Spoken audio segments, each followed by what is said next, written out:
नमस्कार दोस्तों, स्वागत है आपका एक बार फिर से हमारे इस चैनल विकास सनातन धर्म पर। दोस्तों, अगर आप अपने जीवन में कुछ नया सीखने की चाह रखते हैं तो आज की जो कहानी मैं आपको सुनाने जा रहा हूँ, ये सब कहानी से बिल्कुल अलग है। ये कहानी ज्ञान से परिपूर्ण है। ये कहानी बहुत ही महत्वपूर्ण है। ये कहानी है 4 युगों की। हो सके तो कहानी को पूरा सुनिएगा। इससे पहले अभी तक आपने हमारे चैनल को सब्सक्राइब नहीं किया है तो चैनल को सब्सक्राइब कर ले। चलिए कहानी शुरू करते हैं। एक समय की बात है। चारों युग यानी चारों भाई एक साथ बैठे हुए थे। वो आपस में चारों में बात विवाद होने लगता है। सतयुग, त्रेता, द्वापर और कलियुग चारों एक साथ बैठे हुए विवादों में उलझने लगे। सबसे पहले सतयुग कहने लगा कि अरे मूर्खों, तुम सब मुझसे छोटे हो, तुम मेरी बराबरी कैसे करने लगे। जब त्रेता युग ने यह बात सुनी तो कहने लगा कि तुम सबसे बड़े कैसे हो सकते हो, तुम सब में सबसे बड़ा तो मैं हूँ, मैं ही सर्वश्रेष्ठ हूँ, तुम मुझसे सर्वश्रेष्ठ नहीं हो सकते। तब तक द्वापर युग बोल उठा कि तुम सर्वश्रेष्ठ कैसे हो सकते हो, तुम सभी में श्रेष्ठ तो मैं हूँ, तुम्हारा श्रेष्ठ होने का तो प्रश्न ही नहीं उठता। तब तक कलियुग कहने लगा कि तुम तीनों श्रेष्ठ बन रहे हो, परंतु हकीकत तो जानते ही नहीं, वास्तविकता में श्रेष्ठ तो मैं हूँ। इस तरह से चारों युग आपस में झगड़ने लगे। तब चारों युवकों ने फैसला किया कि हम ऐसे आपस में फैसला नहीं कर सकते। तब जाकर चारों युगों ने आपस में निर्णय किया कि हम ऐसा फैसला नहीं कर सकते। हम चारों में कौन बड़ा है, कौन सर्वश्रेष्ठ है, इसका फैसला तो भगवान भोलेनाथ करेंगे। चलिए चलते हैं, वहीं आदि और अनंत हैं। चलिए उन्हीं के पास कैलाश पर चलते हैं, वहीं हमें बताएंगे कि हम में कौन बड़ा है और कौन छोटा है। इसका निर्णय स्वयं भगवान शंकर करेंगे, इसका निर्णय हम नहीं कर सकते। युगों ने मिलकर योजना बनाई कि चलिए कैलाश पर चलते हैं। चारों युग कैलाश पर्वत पर चले जाते हैं। जब कैलाश पर्वत पर पहुंचते हैं तो द्वारपाल उन्हें रोक लेते हैं। द्वारपाल कहते हैं कि तुम कौन हो और कहाँ जा रहे हो। तो चारों युग कहने लगे कि हे द्वारपालों, हम भगवान शिव से मिलना चाहते हैं और हम 4 योग हैं, उन्हें हमारी आने की सूचना दीजिए। स्वयं नंदीश्वर महाराज भगवान शिव के पास आए और भगवान शिव से कहने लगे, हे प्रभु है कैलाशपति, आपसे चारों युग मिलना चाहते हैं। भगवान शिव कहते हैं कि जाओ, उन्हें सम्मान सहित हमारे समक्ष ले आओ। भगवान नंदेश्वर चारों युगों को लेकर पहुंच जाते हैं भगवान शिव के पास। भगवान शिव ने चारों को सम्मान सहित अपने दरबार में बैठाया। चारों युग भगवान शिव को प्रणाम करते हैं। तब भगवान शिव ने चारों युगों से कहा कि आप सभी का हमारे दरबार में, हमारे का कैलाश पर्वत पर स्वागत है। कहो युगों, तुम्हारे आने की क्या कारण है? तुम तो ही काल चक्र हो, तुम तो स्वयं ही समय हो, फिर ऐसा क्या कारण है कि तुम्हें हमारे पास आना पड़ा? चारों युग कहते हैं कि हे सृष्टि के रचयिता, हे भगवान शिव, हम चारों में विवाद खड़ा हो गया है और हम उस भी बात का समाधान नहीं कर पाए, इसीलिए हम आपके पास आए हैं। अब हम आपसे निवेदन करते हैं और गुहार करते हैं कि हे भगवान, आप ही हमारा फैसला करें, आप हमारा न्याय करें और हमें बताएं कि हम चारों में सबसे बड़ा कौन है, हम चारों में सर्वश्रेष्ठ कौन है। भगवान शिव कहते हैं कि इसका फैसला तो तब होगा जब आप चारों अपना अपना फैसला सुनाएंगे। तब भगवान शिव सतयुग से कहते हैं कि तुम बताओ, तुम कैसे बड़े हो, तुम अपने आप को सर्वश्रेष्ठ बताने की कोशिश कर रहे हो, लेकिन हो कैसे, यह मुझे बताओ। तब भगवान शिव से सतयुग कहता है कि देखिए प्रभु, मेरी आयु सबसे ज्यादा है, मैं 17 लाख वर्ष का हूँ और अन्य योग हमसे तो बहुत छोटे हैं, इसलिए मैं इन सभी से लंबी आयु का हूँ। तब तक कलियुग बोल उठा, कहने लगा कि ये प्रभु, व्यक्ति कभी आयु से बड़ा नहीं होता, व्यक्ति गुणों से भरा होता है। प्रभु, मैंने तो यही सुना है। भगवान शिव ने कलियुग की दलील को सुना और सतयुग से कहा कि सतयुग, तुम इस तरह से बड़े तो नहीं हो। साथ ही कहने लगे कि हे प्रभु, मेरे युग में जो व्यक्ति हुए बड़े ही बलवान हुए, बड़े ही पराक्रमी हुए पृथ्वी को उठा ले जाए करते थे और बहुत पराक्रमी और बलवान थे। और मेरे राज्य में जब मेरा राज्य था तो उसमें भगवान श्री हरि विष्णु ने कई अवतार लिए। देखिए प्रभु, नरसिंह अवतार मेरे ही काल में हुआ, 12 अवतार मेरे ही काल में हुआ, मत्स्य अवतार मेरे ही शासन काल में हुआ। तब तक त्रेता युग बोल पड़ा कि नहीं प्रभु, क्या प्रभु श्री हरि विष्णु के अवतार होने से बड़े हो सकते हैं? तो प्रभु अवतार तो मर्यादा पुरुषोत्तम श्री राम का मेरे काल में भी हुआ था, जिन्होंने संसार को मर्यादा सिखाया। और बलवान की बात करते हो, कुंभकर्ण जैसे योद्धा, रावण जैसे योद्धा मेरे शासन काल में भी हुए। हे प्रभु, इस तरह से तो सतयुग बड़ा नहीं हो सकता, फिर इन सब में बड़ा तो मैं हूँ। जब ये बात द्वापर युग ने सुनी तो द्वापर युग कहने लगे कि हे प्रभु, ये दोनों बड़े बन रहे हैं, परंतु ये दोनों बड़े कैसे हो सकते हैं? देखिए प्रभु, आप जानते हैं कि जब मेरा शासन काल आया तो मेरे काल में तो भगवान श्री कृष्ण जैसे अवतार पैदा हुए, जो कि सूरत कला से संपूर्ण पालनहार परमेश्वर थे, जिन्होंने विराट रूप दिखाया। ऐसा विराट रूप तो साक्षात भगवान विष्णु भी नहीं दिखा सकते हैं। भगवान योद्धाओं की बात करते हैं तो मेरे शासन काल में बड़े बड़े योद्धा कंस और भीष्म पितामह और 5 पांडव तो मेरे ही शासन काल में हुए थे। प्रभु स्वयं बलराम मेरे ही शासन काल में हुए थे। तो बताइए प्रभु कि मेरे शासन काल में कौन सा योद्धा इनके भाव से कम था? हे प्रभु, इन सब में बड़ा तो मैं हूँ। तब तक कलियुग बोल उठा। कलियुग कहता है कि हे प्रभु, इनकी बातें मान लेता हूँ। इनके शासन काल में जो भी योद्धा हुए, जो भी अवतार हुए, उनमें बुद्धि नहीं थी, वह बिल्कुल मूर्ख थे। और जिनके शासन काल में मूर्ख प्राणी पैदा हो, क्या वह बुद्धिमान हो सकते हैं? क्या वह सर्वश्रेष्ठ हो सकते हैं? कलियुग कहने लगा कि नहीं भगवान, मेरा शासन काल सबसे अच्छा है। मेरे युग में व्यक्ति दुख नहीं पा सकता। अच्छे अच्छे और नई नई तकनीकों से परिपूर्ण मेरा योग, मेरा शासन काल सभी में सर्वश्रेष्ठ है। जब भगवान शिव ने चारों युग, सतयुग, त्रेता, द्वापर और कलियुग चारों की बारी सुनी, चारों के उत्तर सुने, चारों की बहस सुने, तो भगवान शिव अपने मन में विचार करने लगे और सोचने लगे कि क्या फैसला कैसे किया जाए। पास में ही माता पार्वती बैठी थी। माता पार्वती कहती हैं कि हे प्रभु, अगर आप ही इनका फैसला नहीं कर पाए तो इनका फैसला कौन करेगा? फिर तो वे चारों भाई आपस में ही मर जाएंगे। हे महादेव, इसलिए आपका फैसला कीजिए। सभी देवता मिलकर भगवान शिव से कहने लगे कि हे भोलेनाथ, आपका फैसला करें, नहीं तो चारों युग अगर आपस में लड़ने लगे तो फिर क्या होगा? सृष्टि के काल चक्र रुक जाएगा, समय का प्रवाह रुक जाएगा। हे भोलेनाथ, आप ही कुछ कीजिए। भगवान शिव कहते हैं कि ठीक है, मैं समस्त गुणों की बात मानता हूँ, मैं इन चारों युगों का फैसला करूँगा।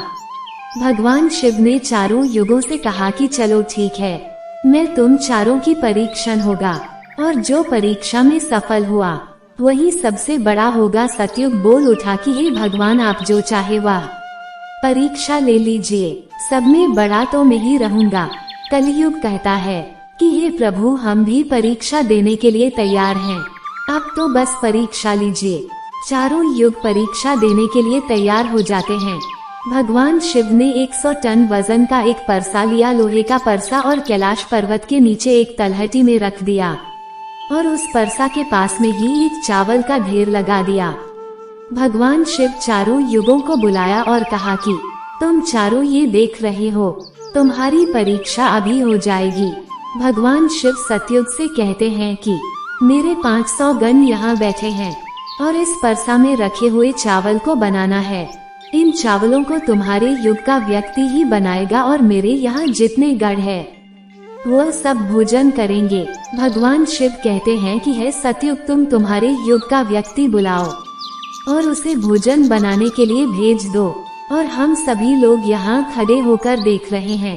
जब भगवान शिव की बात सतयुग ने सुनी तो एक बहुत बड़ा बलवान योद्धा सतयुग ने बनाया और कह दिया कि जाओ बेटे, इस परसे में चावल बनाओ और बनाकर के भगवान शिव के इन सभी गणों को भोजन कराओ। अपने महाराज का आदेश सुनकर के सतयुग का आदमी चलता है, वहाँ आकर के देखता है कि उस परसे का भार 100 टन से ऊपर है, हजारों मन से ऊपर का परसा है। वह तो सतयुग का व्यक्ति था, वह बड़ा ही बलवान था।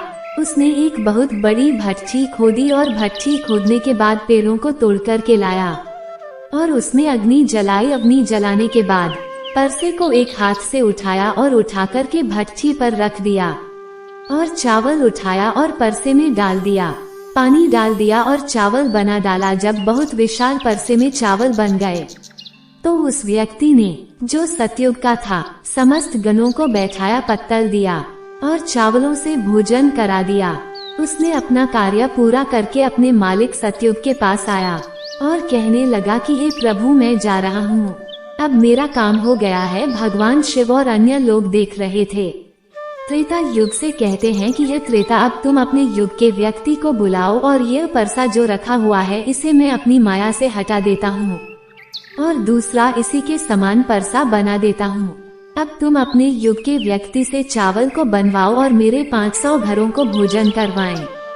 तो त्रेता युग ने कहा कि ठीक है प्रभु, जैसी आपकी आज्ञा।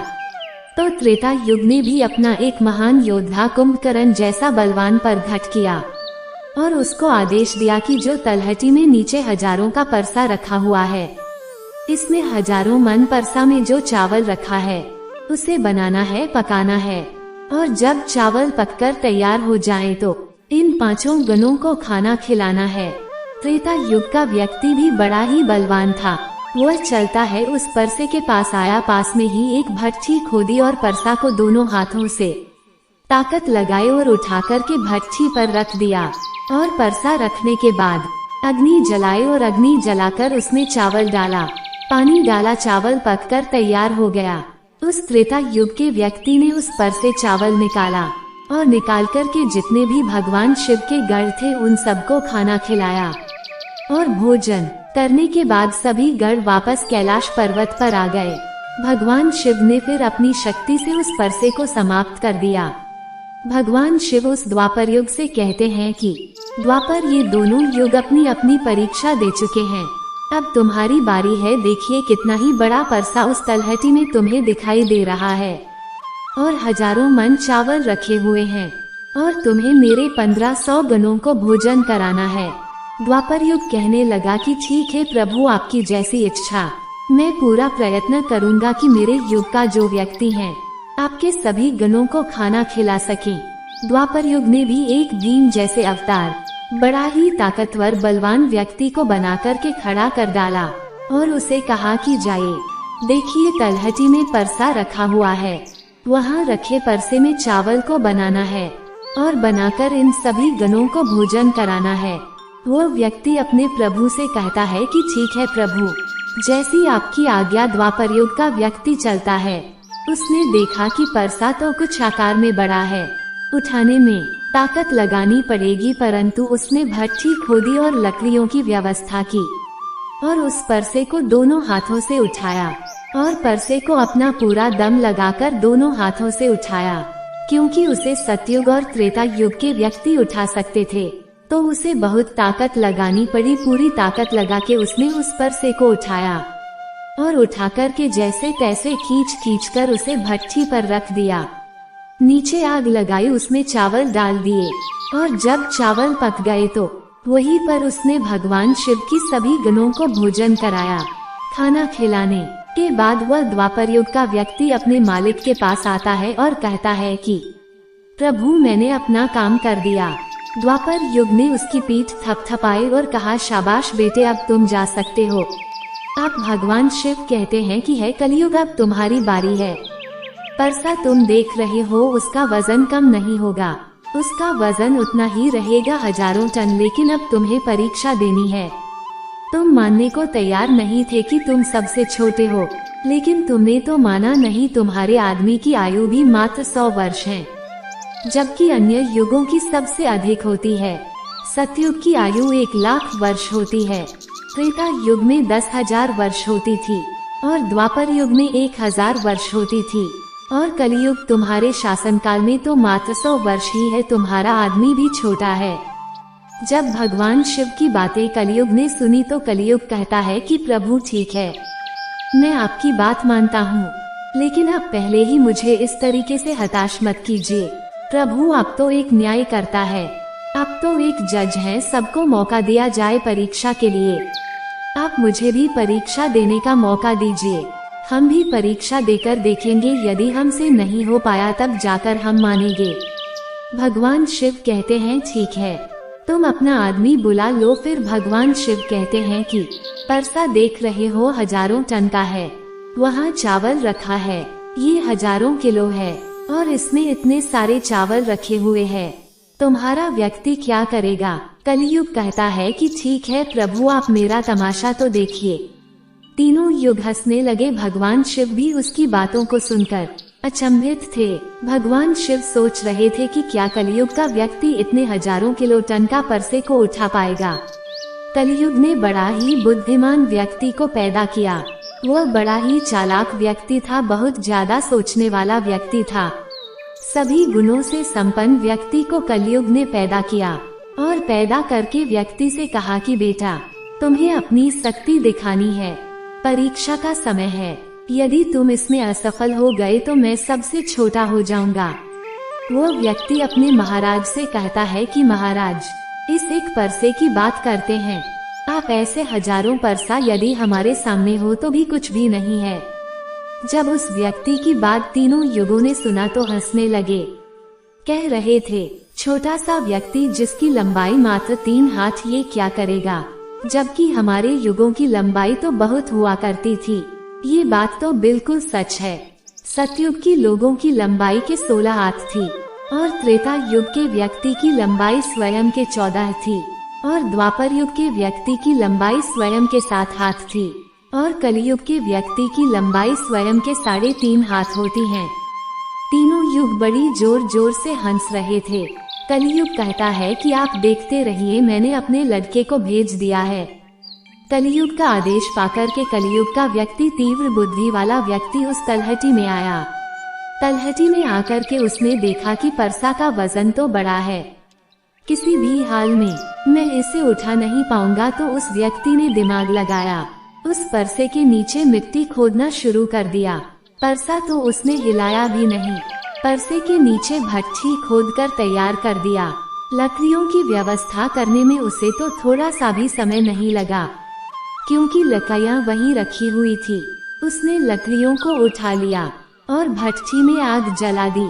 परसे में चावल डाला, पानी डाला और बस कुछ ही समय में चावल पककर तैयार हो गए। कलियुग का व्यक्ति कितना दिमाग वाला था, उसने कुछ भी नहीं किया, परसे के नीचे भट्ठी खोदी और उसने आग जला दी, चावल को डाल दिया और चावल में पानी डाला और चावल पक भी गया। जब चावल पक गए तो भगवान शिव के गणों को एक कतार में बैठा दिया। उन गणों से कहा कि आप मेरा साथ दें और इन चावलों को आपस में परोस दीजिए। भगवान शिव के 4 विशाल गढ़ चलते हैं और उन चावलों को बाल्टियों में भर भर के सभी गुणों को परोस दिया। तब कलियुग कहता है कि अब आप सब भोजन कर सकते हैं। भगवान शिव के सभी गढ़ खुशी खुशी भोजन करते हैं। कलियुग का मनुष्य उन शेष बचे चावल से गुणों को भी भोजन कराया। भोजन कराने के बाद उस परसे को साफ किया और पर वहीं छोड़ दिया और उसका काम पूरा हो गया। वह अपने महाराज कलियुग के पास आया और आकर कलियुग से कहा कि हे प्रभु, मैंने आपका काम कर दिया है। कलियुग बहुत खुश था, वो उसका पीठ थपथपाया और कहने लगा, वाह साहब, आपने मेरी लाज रख ली, आपने मेरी परीक्षा पास कर ली। भगवान शिव और तीनों युग देखकर अचंभित रह गए। कलियुग कहने लगा कि हे भगवान शिव बाबा, निर्णय कीजिए कि हम में से बड़ा कौन है।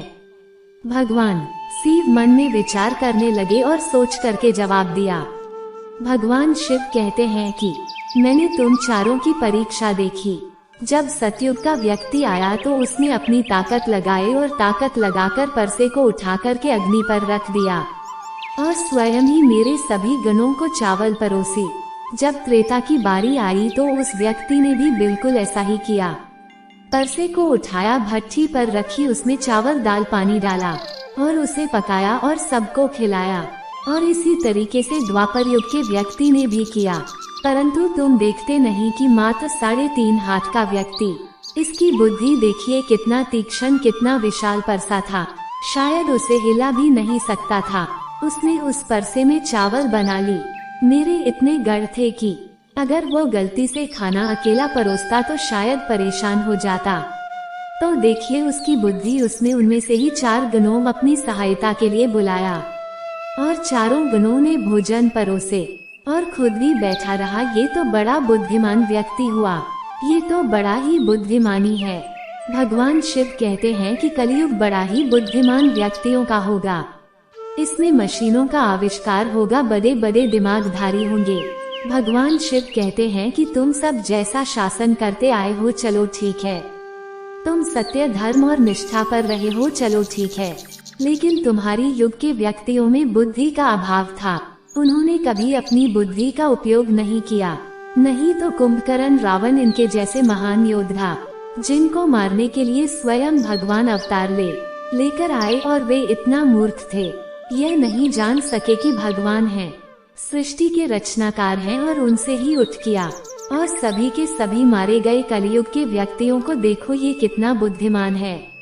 और आगे आने वाले युगों में, आगे आने वाले कलयुग के राज में ऐसे ही बुद्धिमान व्यक्ति देखने को मिलेंगे। तो भगवान शिव ने फैसला किया कि तुम चारों में सबसे बड़ा कलयुग होगा। कलयुग मशीनों का युग होगा। मशीन और कलयुग के समय, कलयुग की मशीनों का समय होगा।